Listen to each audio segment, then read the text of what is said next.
Mireia, muy buenas tardes. Gracias por aceptar la entrevista que desde Espacio Areta te hemos solicitado. Es un placer poder estar aquí en IES en una tarde tan apacible como esta en Barcelona. Tengo especial cariño a la institución por haber estudiado en ella y haber aprendido mucho de vosotros. En el último año estamos viendo muchísimos cambios, muchas transformaciones muy repentinas que afectan a nuestra vida cotidiana en todos los aspectos que nos podemos imaginar.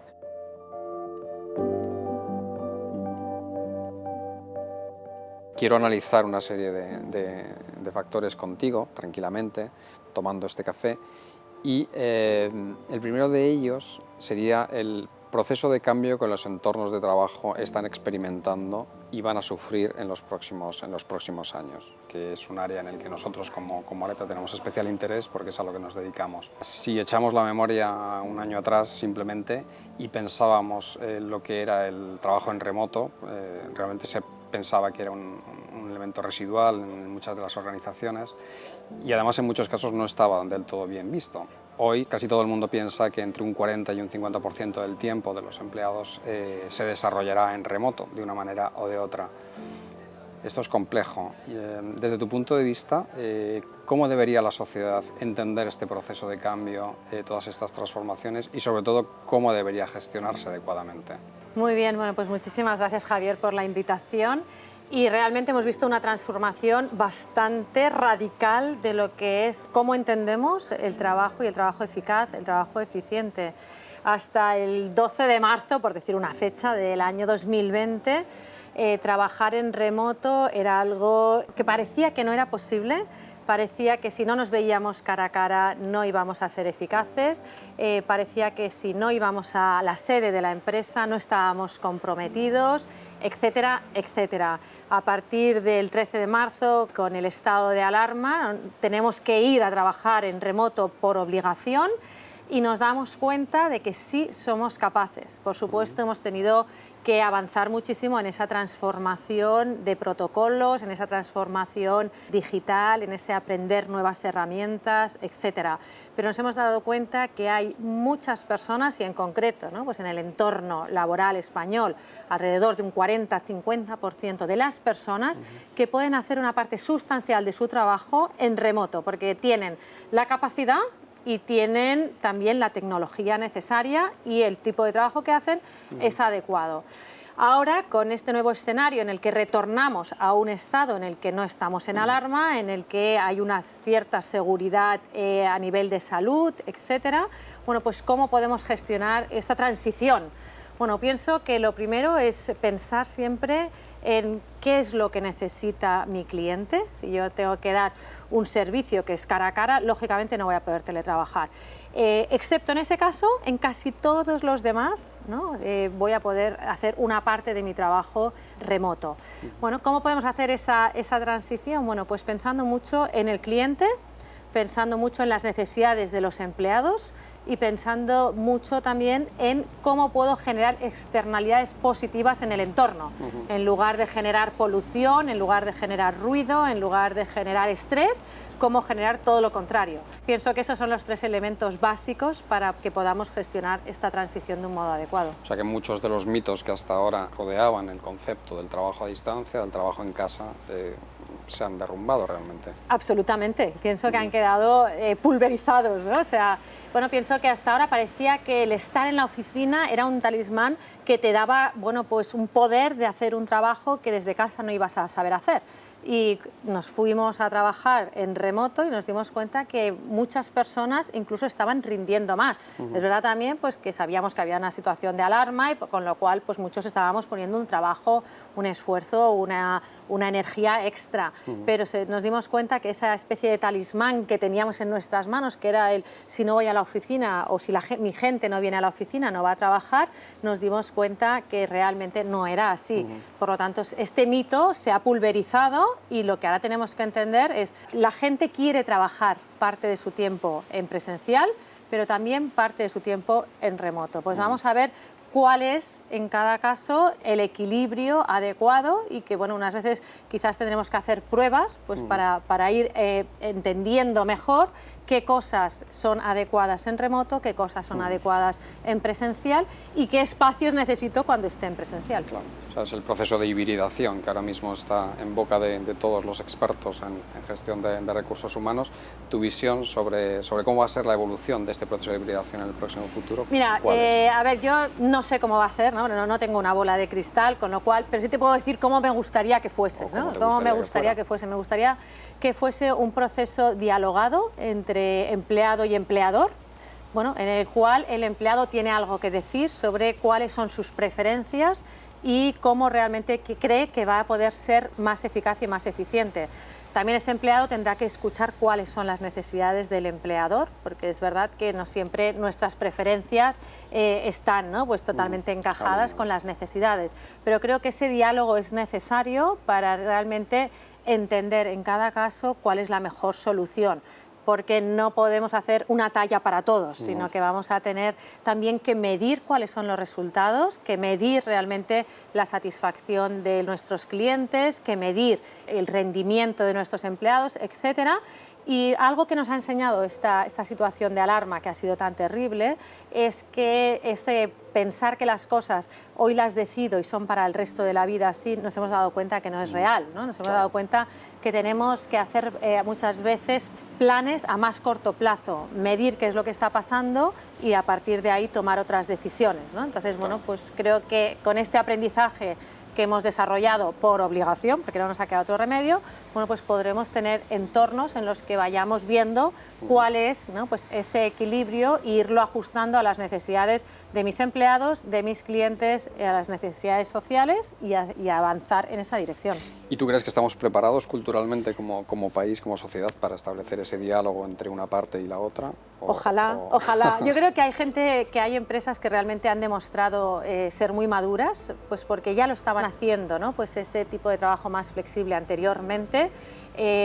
Cuando pareció, ¿no? Pues que la pandemia estaba superada, porque recordemos que tuvimos un momento de ilusión óptica en junio, julio, en el que pensábamos que ya volvíamos a ser, ¿no? Pues, un país libre de ciertas amenazas, pues en ese momento de ilusión óptica yo creo que se demostró mucho esas empresas que eran quizás más avanzadas en ese diálogo o en ese talante, ¿no? Y esas empresas no obligaron a sus empleados a volver, sino que les dieron la opción ya desde un principio de tener un trabajo híbrido, de decir realmente cuáles eran sus necesidades, etcétera.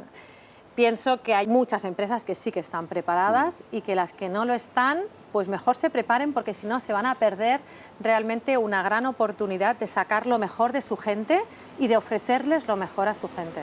Hablas en muchos de tus estudios o en algunos de tus ensayos acerca de la motivación. Hablas de motivación intrínseca, motivación extrínseca. En todo este proceso de cambio también en el aspecto laboral, en este trabajo híbrido, ¿qué papel desempeña o cómo juegan estos factores? Bueno, pues la motivación, a ver, si tú le preguntas a cualquier líder, dice, bueno, yo quiero que mi gente esté motivada. Tú le preguntas a un entrenador de fútbol y quiere que su gente esté motivada, ¿no? O sea, un adolescente te dice, estoy súper motivado, ¿no? O sea, que es algo que es muy positivo, pero yo digo que la motivación no se fuerza, sino que se fomenta, ¿no? Entonces, ¿cómo se fomenta la motivación? Bueno, pues dándole a la gente, dándole a los empleados el mejor entorno en el que hacer un buen trabajo. Entonces, el mejor entorno en el que hacer un buen trabajo pues puede ser tener esa posibilidad de tener un equilibrio, un balance entre el trabajo que se hace en remoto y el trabajo que se hace en la oficina. Que el trabajo en la oficina también esté adecuado los espacios a lo que el trabajo requiere. Que el liderazgo sea cercano, es decir, que hay muchos elementos, y creo que lo más importante en esa motivación es que las personas realmente deseen que a la empresa le vaya bien, ¿no? O sea, digan, bueno, es que yo realmente llevo la camiseta puesta. Yo digo, es que tienen que llevar la camiseta puesta hasta en vacaciones y para dormir, ¿no? O sea, entonces dices, bueno, ¿cómo consigues que la gente lleve la camiseta puesta? Bueno, pues tú preocupándote por su bienestar. Y esto no es, bueno, un buenismo, ¿no? Esto es realmente entender que las empresas están hechas por personas y para personas. Y por lo tanto, pues tendremos que crear esos entornos donde esas personas se sientan valoradas y sean capaces capaces de dar lo mejor de sí mismas. Muy interesante. Hay dos temas que a mí me interesan y me preocupan mucho en todo este proceso. Hablando del trabajo en remoto, esta hibridación del trabajo. Por una parte, ¿en qué medida puede afectar a la pérdida de productividad del individuo, de los equipos de trabajo en las empresas y por lo tanto a la competitividad de las mismas? Y por otro lado, la pérdida de vinculación o de afección que podemos experimentar todos. Pues si te parece, contesto a las dos, primero la del rendimiento y después el de la cultura y el compromiso. La del rendimiento, bueno, yo creo que en estos momentos ya tenemos suficiente información para saber que en remoto se rinde más en una serie de actividades, ¿no? Que son actividades que necesitan concentración, que necesitan trabajo profundo, que necesitan aportar un valor añadido que si tengo, por ejemplo, que hacer multitasking, pierdo en gran medida, ¿no? Entonces ese tipo de trabajo que requiere mi concentración, mi meterme en las cosas hasta el fondo, se hace muchísimo mejor en remoto. Curiosamente hay algunos tipos de tareas que son monótonas, que se hacen mejor en la oficina, porque bueno, pues no tengo no tengo la nevera cerca, no tengo otras, ¿no?, posibilidades, tentaciones efectivamente, y luego también hay un tipo de trabajo que se hace muy bien desde la oficina, que es el trabajo de co-creación. Entonces, bueno, pues yo digo, desde la casa, desde remoto, y perdón, no digo desde la casa, sino en remoto, desde un coworking, desde un lugar alternativo, desde lo que realmente podemos aportar muchísimo es a tareas que requieran ese valor añadido por nuestra parte, esa concentración, ese meternos a fondo. Desde la oficina, trabajos o que son muy monótonos y que por lo tanto, bueno, pues me podría distraer más en casa, o trabajos que requieren interacción y requieren que 4, 6, 8 ojos ven más que 2, ¿no? Entonces tendríamos que medir el rendimiento de un modo distinto, porque cuando estás creando, cuando estás en un éxtasis creativo, por ejemplo, ¿cómo mides el rendimiento? Es imposible medirlo así en el corto plazo. Entonces creo que vamos a tener que aprender a medir el rendimiento de un modo distinto, y que esto es una tarea que nos queda pendiente. Respecto al tema del compromiso y de la cultura, creo que todos hasta ahora hemos viajado muchísimo. Yo he viajado a veces 20-30% del tiempo de trabajo habitual, y eso no me ha desvinculado, y estaba en remoto, ¿no? Entonces nadie se ha planteado, oye, si viajas mucho te desvinculas de la empresa. Nadie nunca me había dicho eso. Sin embargo, nos preocupa que estando el 20 o el 30% en remoto nos podamos desvincular. Pienso que no tiene un fundamento. Otra cosa sería, es que no voy nunca, es que me he olvidado de cómo, no sé, de la cara de la persona que está en recepción. Hombre, eso ya es otro problema, ¿no? Entonces creo que mientras sea realmente un trabajo híbrido, todo lo contrario, estoy tan orgullosa, tan contenta que mi empresa me fomente, me favorezca, que yo pueda trabajar del mejor modo, que es que, como te decía antes, me pongo la camiseta y la llevo, pero vamos, día y noche. Pero para que eso sea así, debería existir algún tipo de mecanismo desde el punto de vista de la estrategia de recursos humanos de las corporaciones para que quede perfectamente alineado vinculación, productividad, rendimiento, y que la camiseta realmente esté siempre puesta en Mira, no te quiero corregir, pero te diría no desde recursos humanos, sino desde cualquier persona que tiene un equipo a su cargo, ¿no? O sea, dices, bueno, cualquier líder tiene que conocer a su gente, tiene que poder mirar a los ojos y saber, oye, ¿tú qué necesitas, ¿no? Y cuáles son las condiciones óptimas para ti. Y las condiciones óptimas para ti, o las condiciones adecuadas, ¿no? Porque ya no óptimo, sino adecuado para ti, no son las mismas que las condiciones adecuadas para otra persona que tiene, por ejemplo, si hablamos de trabajo remoto desde casa, tú puede ser que vivas, ¿no?, a 50 kilómetros de Barcelona o de Madrid, y que por lo tanto pues tengas una casita con metros cuadrados, incluso con un jardín. Esta otra persona a lo mejor vive mucho más cerca de la oficina, pero tiene un piso de 60 metros, ¿no? Tú puede ser que tengas familia y que cuides de tu madre en casa y que requiera que estés presente habitualmente, aunque tengas a un cuidador. Esa otra persona puede ser que no tenga responsabilidades familiares. O sea, que al final los líderes tenemos que conocer cuáles son las condiciones adecuadas para cada persona, y eso no es discriminación, eso es realmente hacer un encaje, un fit entre lo que son las necesidades de las personas, las necesidades de la empresa, las necesidades de los clientes. Y hay gente que dice, es que eso es complicado. Sí, es que para eso eres un líder, ¿no? O sea, para eso eres un líder, porque si no, pongo un programa informático que me lo gestione, ¿no? Entonces, pero como necesito realmente poder gestionar muchos grados de libertad, pues necesito una persona inteligente, capaz, y que tome las decisiones teniendo en cuenta una serie de variables que no son parametrizables, que no son tan fáciles. Y bueno, pues ahí estamos en ese aprendizaje. Un gran reto. Un gran reto, Desde totalmente, luego. totalmente. Mireia, no eres arquitecto, no eres interiorista, eres ingeniero industrial, que tiene un mérito impresionante. Últimamente veo, leo, escucho una presencia muy intensa por tu parte en actividades relacionadas con la conceptualización de espacios de trabajo. Desde tu punto de vista, ¿cuáles son los elementos? Hablamos ya del espacio físico, ya no el conceptual, sino el espacio físico. Para ti, ¿cuáles son los 2-3 elementos clave para realmente fomentar esa interacción persona-empresa? Javier, es que me has tocado el punto sensible, porque yo tengo alma de arquitecto, sabes que disimulo, pero es así, ¿no? Entonces, efectivamente, creo que los espacios o bien fomentan la cultura adecuada para la empresa o la dificultan. Entonces, ¿qué tipo de espacios necesitamos? Bueno, pues tendremos que pensar en qué tipo de empresa tenemos, ¿no? O sea, bueno, pues va a ser distinto una empresa de software que cada día van a estar creando y cada día van a necesitar co-crear conjuntamente, o una empresa que quizás sea mucho más de procedimiento y que por lo tanto, bueno, pues sea un trabajo quizás más individual y que sea más residual ese tener que innovar, que co-crear. Entonces creo que ¿qué elementos requiere? Bueno, pues va a depender mucho del tipo de trabajo, del tipo de aportación que esa empresa hace a sus clientes.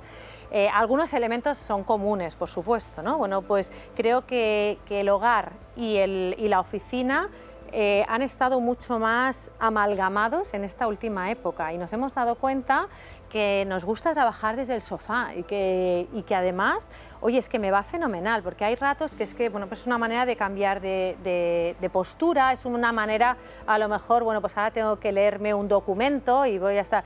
Entonces, bueno, nos hemos dado cuenta que queremos que nuestro espacio de trabajo sea un poquito más parecido a nuestro espacio en el hogar, donde es distinto cuando estoy viendo una serie y estoy haciendo algo totalmente por diversión o por distracción, que cuando estoy quizás trabajando en alguna cosa, ¿no? Pues haciendo... Entonces nos hemos dado cuenta que queremos que la oficina se parezca más y que realmente haya más posibilidad de versatilidad. Y que cuando estoy trabajando en algo monótono, pues tenga una estación de trabajo donde realmente pueda tenerlo todo adecuado. Cuando estoy co-creando, tenga un espacio que sea chulísimo y que me lleve realmente a poder estar dibujando sobre, no sé si sobre las mismas paredes, la misma pantalla. Que cuando estoy teniendo una reunión que es híbrida, porque hay personas en remoto y personas en presencial, esas personas queden muy integradas en la discusión. Todos los espacios van a tener que ser mucho más versátiles, mucho más adaptados a la necesidad de la empresa y un poquito más similares a nuestro hogar, donde realmente vamos cambiando de espacio cuando vamos cambiando de función. ¿Y qué es lo que eliminarías de concepto actual de espacio de trabajo, de oficina física como tal? Que es un concepto que yo creo que tiende a desaparecer, como hablábamos anteriormente, la palabra oficina sí, como tal. Efectivamente, Javier. Antes comentábamos que a mí me haría incluso ilusión que desapareciese la palabra oficina, porque por lo menos en mi imaginario trae, no sé, pues quizás recuerdos pues, de algo un poco estanco, de algo un poco anticuado, de algo que no está adecuado a la función que realmente la persona va a ejercitar, ¿no? ¿Qué eliminaría? Bueno, pues eliminaría esas praderas donde había esos cubículos y donde realmente las personas estaban expuestas a mucho ruido. Entonces, eso lo eliminaría. Pienso que si la persona tiene que trabajar, por ejemplo, haciendo llamadas, porque es verdad que puedo ir a la oficina y habrá días que tendré que hacer cosas remotas, hablar con personas de otros lugares, que haya un espacio adecuado que esas personas puedan utilizar en ese tiempo, que no estén creando ruido innecesario, que realmente hace molesto a los demás el estar trabajando, el oír conversaciones que no tienen nada que ver contigo.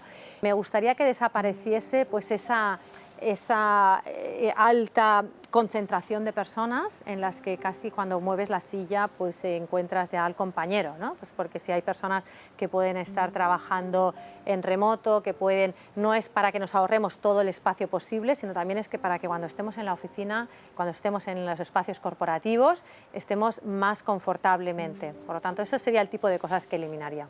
Hablabas del ruido, de la dificultad de trabajar con ruido de fondo. También la iluminación es otro factor importante a la hora de tener un confort. Un término que has acuñado tú y que me ha gustado mucho es el de well working. Cuéntanos un poco por qué llegas a ese concepto y qué es lo que hay detrás de él. Bueno, pues yo llego a ese concepto porque se habla mucho de well-being, ¿no? O sea, se habla de bienestar. Y por supuesto es muy importante bienestar, pero parte de ese bienestar es ese bien trabajar, ¿no? Ese well working, esa capacidad de trabajar de un modo reconfortante, como que llegas al final del día y dices, hoy me ha cundido, ¿no? Hoy he sacado el trabajo que me había propuesto, etcétera. Pero eso requiere que estés bien, eso requiere que tengas el entorno adecuado, eso requiere que si, por ejemplo, tú tienes un biorritmo matutino, pues puedas trabajar realmente en un horario que te facilite ese biorritmo matutino. Que si tú tienes una necesidad pues, de atender a un familiar que recogerá a unos niños o lo que sea, o a primera hora de la tarde, que tú tengas la capacidad de hacerlo, aunque luego tengas que seguir trabajando. Que si tú tienes que afrontar una tarea compleja, tengas el apoyo de las personas que están involucradas en ese proceso. Entonces ese well working pues incluye, bueno, por una parte pues esas condiciones pues de políticas, de entorno físico, etcétera, que facilitan ese trabajar bien. Incluye, la segunda dimensión sería ese apoyo de las personas que están trabajando contigo y especialmente de tu líder más directo. Y la tercera dimensión sería esa cultura en donde tú percibes que tu bienestar es importante para ellos y que además se busca una excelencia tanto en el trato con el cliente como en el producto, como en todas las operaciones que se hace. Así que son esas tres dimensiones que te facilitan trabajar bien y trabajar de un modo eficaz, eficiente y que te genera a ti un estar mejor después también como persona en otros entornos sociales. Satisfacción absoluta con uno mismo. Exactamente. Bienestar.